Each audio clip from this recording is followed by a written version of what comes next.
So what on earth could this little bird here possibly teach me about landscape photography? If you're thinking this has something to do with the perspective of which you shoot from a higher vantage point, as a bird would see, that is not the direction I'm going with this. Actually, the direction I'm going to go with this is cropping. What I've learned in the very short amount of time that I've been photographing wildlife is that wildlife images rely heavily upon cropping in order for you to get the viewer to see exactly what you want them to see. In the world of wildlife photography, there's really nothing that's impressive about an animal that is this big in a giant space. So what you ultimately do in landscape photography is crop. Now I'm going to show you a series of images that I've cropped with that and then talk about how that has helped me. And then I'm going to talk about how that's helped me in my landscape work. So when I share with you these images that I have taken of this bald eagle here, or many of these bald eagles out in Washington, you'll see that there is action right up front. I mean, this bird flying right towards you, and then here they're fighting over a fish here, and here diving in and swooping in right for that catch as it's got its wings just beautifully stretched out. But these images didn't start out this way. Not at all. Actually, if you look at how much has been cropped in on these images, you'll see that in each one of these photographs, sometimes more than 40 to 50% of the image has been cropped away so that you can see just the action. Now, I was also photographing these at 600 millimeters with a 1.4 extender on there, making them 840 millimeters. This shot of this bird specifically was shot at 840 millimeters. But look at how much I had to crop in order for you to actually get into the action.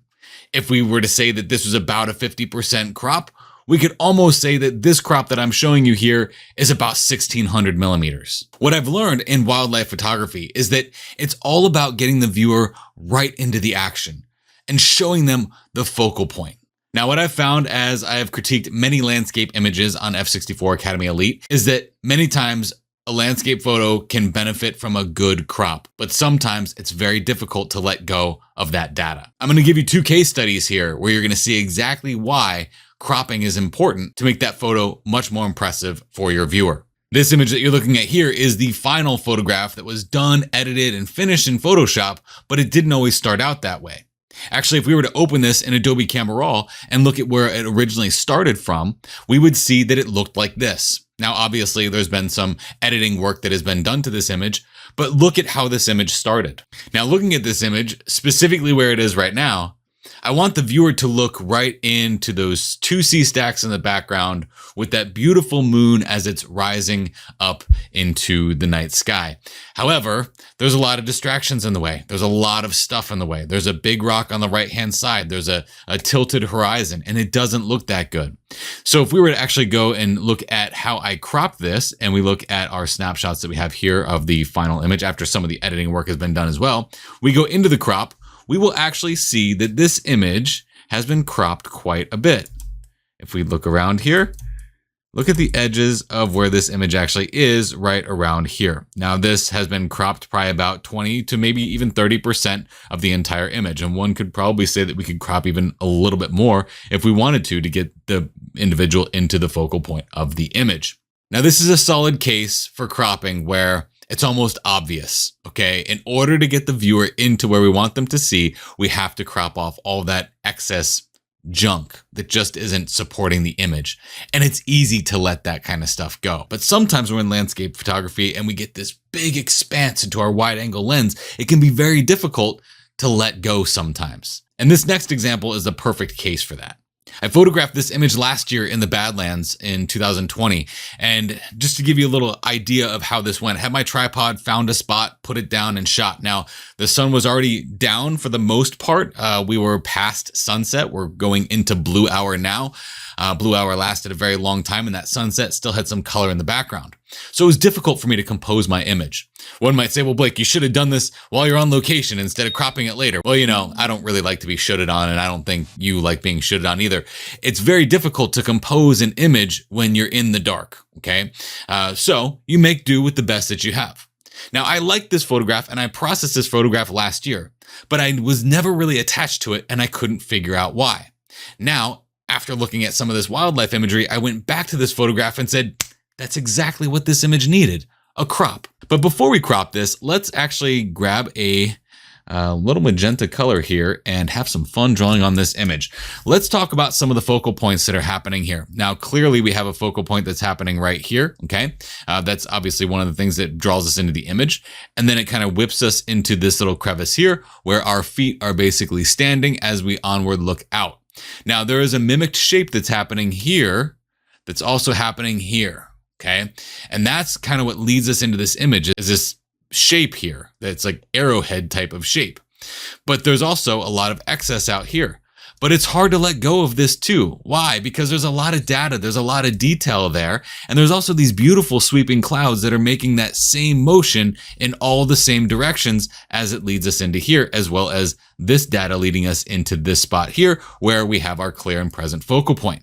It's hard to let go of that data when we see it all in front of our face. But if we really pay attention to the things that are important in this image, I would say that we probably have this piece of cloud that's important, this that's important, and this that's important. Everything else that's on the outside of that, we can sacrifice so long as we stay within the boundaries of where this is going to end, and also in the boundaries of where this is going to end. Okay, the rest of that can just kind of go away. And you're going to watch as I crop this, how it makes it a more impactful image. So we'll press C for our crop tool. I'm going to click inside here. Now you can also change inside here what your rule that you're going by is. I'm going by the rule of thirds here. But if you wanted to change your grid, this is the rule of thirds. We could go by the golden ratio. We could go by the golden spiral. There's all different types of ways that we can do this. And we can cycle the orientation of that too by pressing Shift O. So it wraps around as we do that as well. Now, using something like the golden spiral, if I were to go ahead and try to force this, it looks pretty good when we pull it in just like that, doesn't it? Okay. But if we were to take something like the rule of thirds, let's see where that kind of puts us. It puts us in a pretty good spot here too, where we have the horizon on the one of the thirds, we have our supporting actors in the middle on the other third, and then at the bottom third, we have the part that's bringing you in. I would say that for this crop though, I kind of think this piece is important here too, so I might move this over just to create a sense of balance here.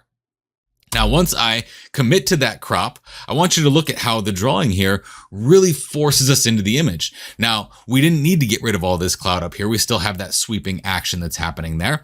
But this crop is much more powerful and much more effective than this in the beginning. There's just too much everywhere.